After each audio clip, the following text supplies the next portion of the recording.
আপনি কি জানেন আপনার সফলতা কোন জায়গা? আপনার সফলতা হয়েছে ওই যে হিমালয় পাহাড়ের চূড়ার মধ্যে। আপনি যদি হিমালয় পাহাড়ের চূড়ায় উঠতে পারেন তাহলে আপনার নাম গিনেস বুকের মধ্যে উঠে যাবে। এখন আপনি হিমালয়ে পাহাড়ের চূড়ে কীভাবে উঠবেন সেটা একমাত্র ডিসিশন নেবেন আপনি। আপনি যদি চিন্তা করেন যে আমাকে যত কষ্টে হোক, যত পরিশ্রমে হোক, যত ত্যাগ শিকার হোক, আমাকে ওই গিনেস বুকের নাম উঠাতে হবে, সাকসেস হতে হবে, তাহলে আপনাকে অনেক পরিশ্রম করতে হবে। এখন পরিশ্রম করতে হলে আপনাকে একটাই, ওই হিমালয় চূড়ায় পাহাড়ে উঠতে হবে।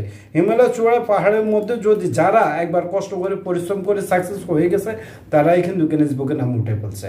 এখন আপনি এই সিদ্ধান্ত নেবেন, আপনি এই ডিসিশন নেবেন আপনি কি করবেন।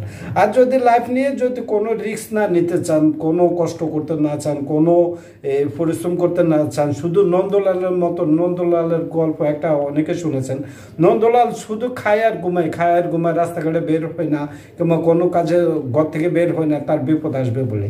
এখন যদি আপনি আপনার গন্তব্য পৌঁছাতে যান, আপনি পরিশ্রম করতে চান, তাহলে আপনাকে একটু একটু করে কষ্ট করতে হবে, একটু একটু করে পরিচিতি অর্জন করতে হবে, একটু একটু করে আপনাকে সফলতা অর্জন করতে হবে।